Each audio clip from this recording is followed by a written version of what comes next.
Meu nome é Cláudio Gurgel. Eu fui preso no dia 7 de fevereiro de 1970, 71, melhor dizendo,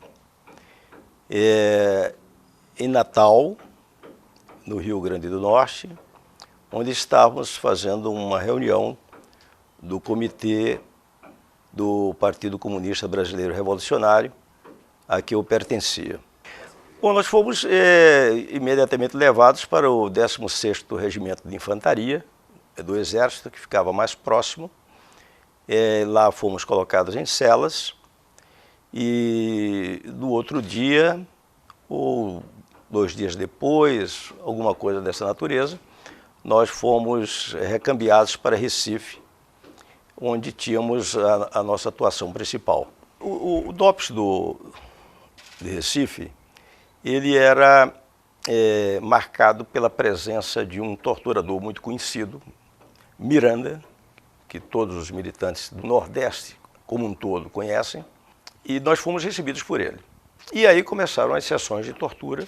Esse processo de tortura durou coisa de uns 3 dias, e aí subitamente parou. Depois nós iríamos entender que subitamente parou porque o Odijas tinha morrido. Ele não estava presente. Nós não sabíamos porque ele não estava presente, mas logo depois nós tomamos conhecimento de que ele não estava presente porque tinha sido naquela antessala das celas, ele tinha sido violentamente espancado, provavelmente de uma forma pouco técnica. As paredes da sala estavam todas salpicadas de sangue, com manchas de corpo, que provavelmente foi o corpo do Odijas jogado contra a parede. E ele tinha sido levado para o hospital numa tentativa de salvá-lo. De forma que a morte dele repercutiu dentro do Recife. Nós conseguimos também passar um papel que chegou até Dom Helder, que também fez uma denúncia, e essa denúncia chegou inclusive ao Congresso norte-americano, quando Edward Kennedy fez também, repercutiu a morte do Odijas. Havia uma prática quase que à margem da ilegalidade na relação entre o DOPS e o que nós chamávamos de auditoria de guerra. Essa prática permitia que, mesmo presos que já estavam com a sua comunicação de prisão feita a auditoria, eles fossem tratados como se tivessem acabado de ser presos. Eu, por exemplo, fui 2 vezes tirado de madrugada da cela em que eu estava, e muito provavelmente nenhum tipo de autorização ou coisa semelhante foi apresentado, dado a saber. Fui simplesmente retirado, colocaram um capuz e me levaram, colocaram no avião e levaram. Então alguns companheiros, já com os processos em andamento, com um estágio já avançado de processo, eles eram retirados das celas, levados para o CENIMAR, levados para as organizações de investigação, e que no fundo eram organizações de tortura, né? E eram submetidos lá a interrogatórios violentíssimos. Um caso que se tornou assim muito ruidoso na ocasião foi o caso do Carlos Alberto Soares.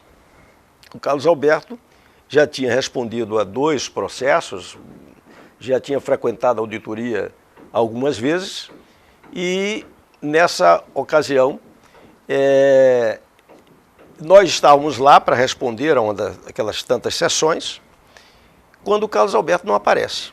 Chegamos lá às 9 horas da manhã, 10 horas da manhã, Carlos Alberto não aparece, 11 horas da manhã, Carlos Alberto não aparece, meio-dia, então os nossos advogados foram perguntar o que acontecia e se estava suspensa a sessão na auditoria.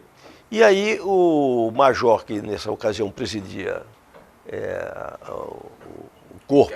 o corpo de jurados, né, que se constituía ali uma espécie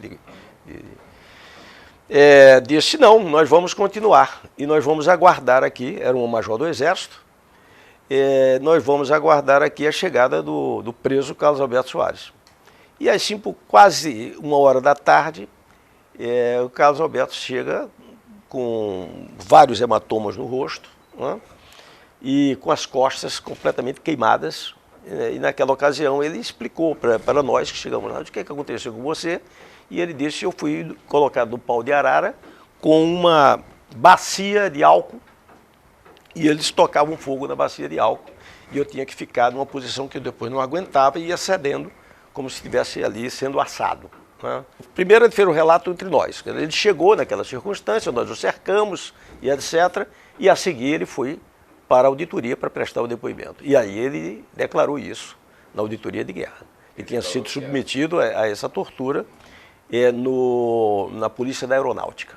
Ele estava na Polícia da Aeronáutica.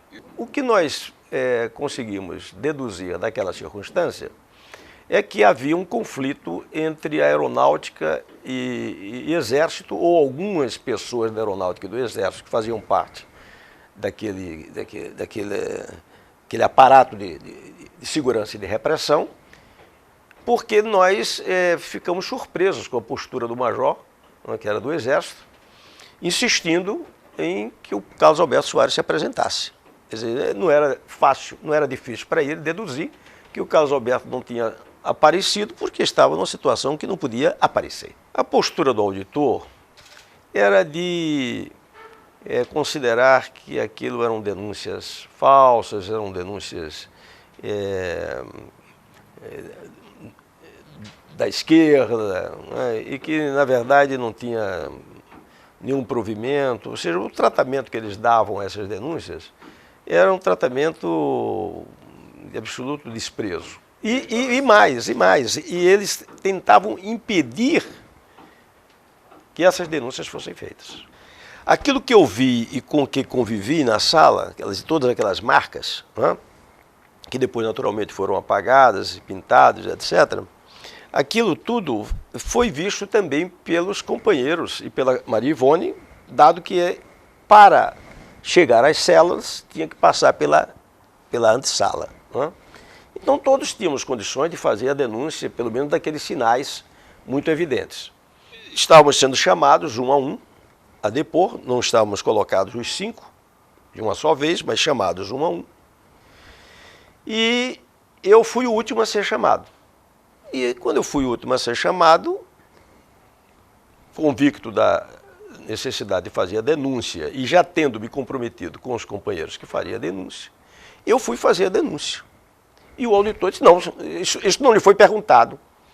E aí eu fiquei insistindo, e certo de que os outros 4 companheiros tinham feito a denúncia, cabia-me fazer a denúncia também, tal qual eles fizeram. Eu insisti, comecei a gritar e a denunciar e não aceitava que... E quando terminou tudo, eu consegui, de fato, fazer a denúncia. Sentei-me com os companheiros, terminada a audiência, eles me disseram que foram impedidos. Bom, eu tive condenações que chegaram a 22 anos, mas o Superior Tribunal Militar reduziu isso para 2. Então eu passei 2 anos preso.